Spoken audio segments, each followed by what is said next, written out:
in spite of that very sweet introduction, I'm not a journalist. And don't get me wrong, not that I wouldn't be proud to accept that label, but I haven't earned my stripes. While I have, over the course of my career, created or been involved in the creation of at least a half a dozen news products, and in a few instances actually held the title of editor-in-chief, I've never reported a story. I've not worked deeply enough in the journalism trenches, frankly, to ever be comfortable using that term. But as Sally says, a large part of my career over the last third of a century has been in and around news products, in and around journalistic endeavors from virtually every dimension. So my interest and passions are there, and they're keen. I am a technologist. I develop products. I architect products and user experiences. And I have, as I said, spent now literally 4 years, if not more, in the field of new media. And I mentioned that to someone at Google, and they looked at me like I was insane because they didn't think any of this stuff existed 33 years ago, but it did. Back in 1980, that was really the first on-demand news product in the United States, which was via broadcast teletext. In the 90s, it was really the first graphical online experience with eWorld at Apple, which focused on community and how people engage online. It was with At Home the first use of broadband and how we could use broadband to provide rich media experiences and really delve into news products and news experiences, the likes of which we hadn't had the opportunity to do before. It was various approaches, which I'm also very passionate about, of establishing technology-driven layers of trust. We did that in eWorld in trying to address real names versus pseudonyms, which I'm now dealing with Google+. It was also the case in a venture that I started called GoodMail, which was looking at trust layers to certify electronic email. And now at Google, which I just returned to about 5 months ago, not only in overseeing the news products at Google, but the thing that really pulled me back was news. The news team, my organization, is part of the social division at Google. I report to Vic Gondrota, and we're responsible for Google+. And I spend at least half my time, if not more, really looking at how we can leverage our fabulous technologies and algorithmic assessment of content to really see how we can build an extremely powerful interest graph in a social environment. How do we help people find connections to content and communities? And I think there's just tremendous promise and potential there. So, which is all to say, I've done a lot of things in and around the architecture and the ecosystem of news and information. That doesn't mean I have answers, which I also must be clear about. In fact, what I often say, frankly, proudly, is that I've simply had the opportunity to make far more mistakes than most of you. And when I speak at J schools, I mean, that's one of the things I tell is, like, go out there and make mistakes. Make them as fast as you can, and hopefully be smart enough to find them and correct them and fix them and move on forward. I don't mean that in a journalistic sense of making errors in your reporting or in spelling my name wrong in programs, but that's okay. You know, I was at NewsFoo this weekend, and Google News sponsored NewsFoo, and my name was wrong all over the place. And I said, but so be it. Doesn't mean I have the answers, but I have, attained certain insights over those 30 years about information ecosystems and their evolution. And though I might not know the answers, I've certainly over time discovered a lot of interesting questions. So a few other thoughts. We're in a period of extraordinary and indeed revolutionary change. We all know that. We've moved from a comparatively unbelievably simplistic news and information ecosystem to one with capacities and capabilities that we would not have conceivably envisioned 20, 30 years ago. I certainly did not. As much as a Google engineer can't understand what was interesting about broadcast teletext, we did not have a clue as to where all of this was going to go, nor the kinds of changes that it has brought, both good and bad. We've moved from an ecosystem of comparatively few players to one which is literally exponentially larger. More information, fair to say that more information is being created by more people than we have ever experienced in the entire course of human history. That's a powerful, powerful thing, and a very, very positive thing. Of course, information, as we know, does not equate to knowledge. If we simply assume that wheat to chaff ratios remain constant, and I do, there is exponentially more chaff, there's exponentially more wheat. Though I would suggest that the act of separating one from the other has become pretty difficult. Whether that's the difference between good quality and bad quality, whether that's the difference between data and knowledge, or the various abilities that people have to make you think one is the other. These are hard issues. In fact, I think that raises one of the biggest questions that we have to face as we move journalism forward. We've also moved from an ecosystem that was largely a top-down broadcast model, right?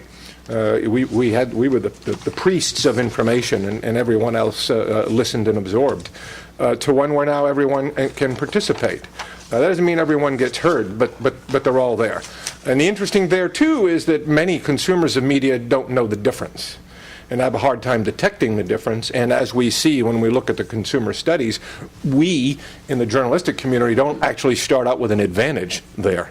Often we start out with a disadvantage, which is a real challenge. So again, a lot of significant things. We've moved from a media landscape that was largely one way to one where our audiences engage at every level. So not only are they creating information all over the place, but they're engaging you, and they're engaging you hard. There's good in that. There are challenges in that. But the fact is, it's there. And they're not only creating information, they're propagating your information. They may be twisting it in wrong ways at the same time. We have also moved, not insignificantly, from an environment where media institutions had near monopolistic control over their own ecosystems, at least in a geographical sense, to one where institutions, even as large as the largest are, where they're just small players in a larger ecosystem that cannot be controlled by anyone. And that's a good thing. I mean, I think, my biggest fear with the evolution of the internet is where governments come in and try to control the ecosystems. Google News, one of the things I've learned, we have editions in 70 languages around the world. We do very different things in places like Zaire to try to protect users. I mean, we do everything to block information from flowing through there because we know, governments in certain countries aren't friendly to that sort of thing. What are the effects of all this change? Obviously at this point we only partly know.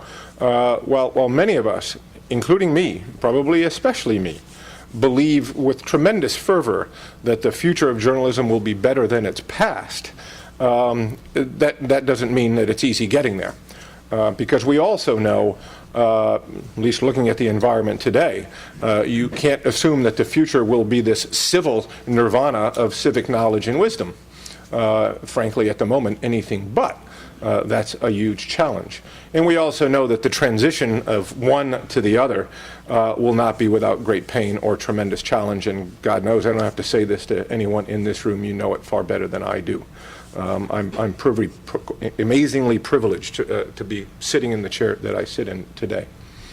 But the challenges, most of which we are keenly aware of, are driving us to really think hard about every aspect. And that's certainly, as I've talked to folks in the journalistic community, is something I push very hard, is don't just think that this is, and I'm not saying people here think this way today. Certainly 10 years ago it was a very different story. 5 years ago it was a very different story. That we can't look at the evolution of the web as simply a different vehicle of distribution, right? That's just one tiny part of it, right? It's the evolution of the business model, and we still haven't figured that out, and that's going to be a time coming. It's the evolution of the product and its form. That's going to continue to change. What's the future of the destination news site in a world where increasingly more time is spent consuming information in social environments, as an example? What's the evolution of the architecture of the news story itself? What's the evolution of the means of creation and the workflow that leads to that end product? What's the evolution of the roles of the creators themselves, I think is really important. None of these changes are required, except if you're interested in how you succeed going forward. They're not required because past methods were wrong, but they're required because those methods may or may not be suited to the needs, opportunities, and challenges of our present and of our future. Now, if all of that weren't challenging enough, I think we have one more set of questions to consider, which is the massive proliferation of information, and the ease with which it can be propagated and accessed is obviously not without issue. Among the many powers of the internet, and frankly the power that's most concerning, is the ability to provide support for any opinion, any belief, any fear, and give it greater volume. You know, that's a deeply concerning thing. That was probably always there in our in our human inclinations, but it's just too easy to get access to anything. And again, test that theory. Come up with the most bizarre belief, and you'll find something on the internet that says, that's cool. And sadly, feeding on that, both political entities and to an extent media companies know all too well that affirmation sells a lot better than information. Affirmation is far easier than hearing challenges to whatever ill-founded beliefs I think someone might have. Or, as Clay Johnson put it, who wants to hear the truth when they can hear that they are right?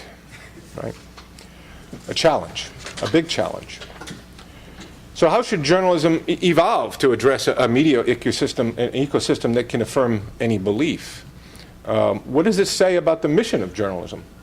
You know, one of the things I was taken with in going through Sally's notes, which I wasn't expecting, and I think it's really a profoundly important question.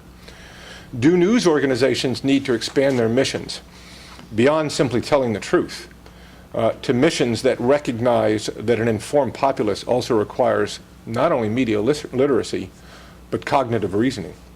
Right? Can we impact that in some way? That's a hard thing to take on, I know. And it's not like we're all saying here, you know, our businesses are all running so smoothly, we're just looking for new challenges to take on.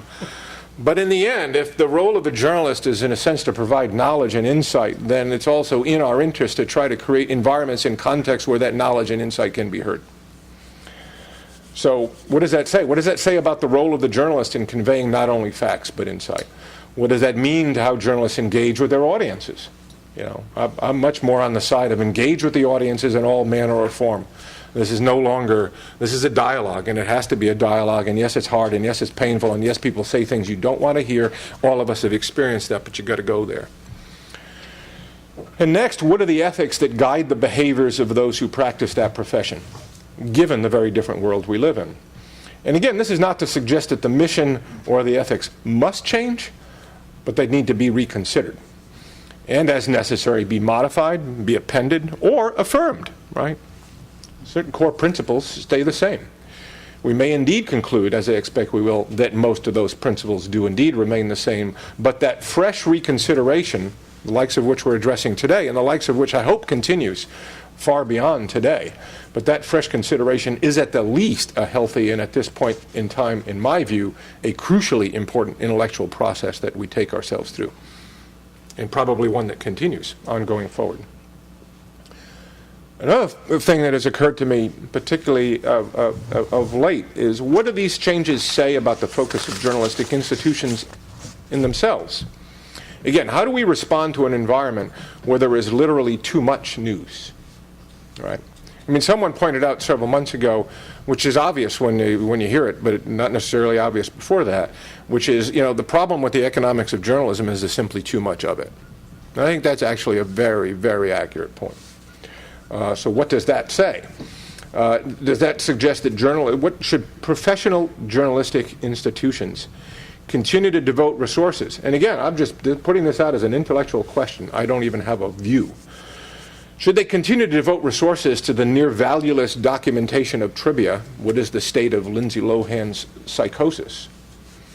Or might it be better to focus on the creation of higher value knowledge and insight? You know, can we go there? Does aggressive focus on the former? And I say that particularly because one of the things I find, and I was as guilty of this and am as guilty of this in many regards. We were at Salon. It's like in your effort to drive audience, you kind of drive popular content because you know you got to build audience to drive advertising. It's the unfortunate, ugly way the world of online advertising works today. Now, at the same time, one of the things you do find is a lot of that audience that you bring in doesn't have a huge amount of value, right? The CPMs you can actually charge for are fairly de minimis. So it does, to me, raise the question, does aggressive focus on the former, the trivia, actually diminish the perceived value of the latter? You know, something to struggle with. Again, I truly don't know the answer to the question, but it might be well worth considering. So, let me wrap up with just a few cautions. One is, on the pace of change, it will not slow down. It will only increase. You know, I think we often, and understandably, we think of the period we're in as a transition from one steady state that we knew and were very comfortable with to another steady state that we'll ultimately get to and somehow get comfortable with. I don't think that's going to be the case, because they ain't going to stay the same. All right, that time is over. And a side note here, you know, a lot of us talk about, and I myself would say, you know, it's very hard in journalistic institutions to transform cultures that have been so used to doing things in certain ways. And that is true. And I say it, however, I say that without one edge of criticism to it, because it's really not fair and appropriate. And the reason is simply this. If you look at the history of newspapers, you go back 100 years, the truth is until the onset of the web, the form and function of a newspaper didn't change. Didn't change. You added color printing, right? We had bigger pictures, higher quality presses. The form and function didn't change. But we're now in a world where the form and function does change, and it's changing all the time. So hard to expect. I mean, when at Salon, when I was there for a couple of years recently, you know, I tried so hard to get the editorial team involved in rethinking the product, and it was virtually impossible. And I came to the conclusion that it wasn't necessarily that they weren't interested in it, but they didn't know how to think that way because they never had to think that way. Understandable. And that's why I think when I talked recently at a journalism school back east was like, we have to teach people how to deal with change. We have to teach people how to innovate constantly in a fast-changing environment, because that's the environment that we're in. Right? 15 years ago, we introduced the consumer internet itself, and that was one thing. 10 years ago, it was about the role of search and how information was found and acquired and delivered and accessed. Shortly after that, we saw the onset of the blogosphere and the subsequent huge explosion in self-publishing. 5 years ago, it was the emergence of the social layer. Barely 5 years ago was the emergence of the social layer. A change that has not even come close to showing its full set of capabilities, attendant opportunities, attendant challenges. Only at the beginning there. But that's not the end of it. What are we going to be talking about 5 years from now? I'm sure in 5 years from now, I'm not going to be talking about the social layer. We're going to be talking about something else. Maybe that'll be 2 years from now. Maybe that'll be next year. Hopefully some of those things will be people that have been spawned by people in this room. So the change is going to continue to happen, and I think we have to keep that in mind as we struggle with these questions, because you have to run to stay in place. Next, on the role of technology. And again, I'm a technologist. Technology has tremendous value, but it has no values, which we have to remind ourselves, and I particularly remind folks who are in the technology space. It has no values. Technology is not the solution. It can be part of solutions, but those are only solutions when people create them, right? It's up to us to figure out how to use the technologies, but don't assume technology somehow is going to save our bacon. Technology, in some cases, has the ability to help save our bacon, but we're the ones who have to figure out how. So, important to keep in mind as well. And then last, in these discussions regarding the past versus the present versus the future, we can't go home again, right? There is no room for romanticization of the past. We can argue about that all we want, but frankly it's not productive, because we can't wind back the clock. Whether we thought it was better back then or not does not matter. We're in a different world, we're in an ever-changing world, and our struggle is to deal with that. We are where we are. So in closing, you know, as I said earlier, I am one who believes journalism's future will be better than its past, but more importantly, given the challenges of our media and political landscape, I believe that must be the case we have to figure out how to make the future of journalism better than its past. And again, I say all of this with extreme recognition for how hard this is, particularly when you're all working in a business which is under challenge in every way. But at the same time, we're all here because we're passionate about something. You are all in the careers you chose because you were passionate about something. And I hope we can continue to be passionate about figuring out what the answers are to some of these questions for tomorrow and for the next year and the next year after that. And I thank you.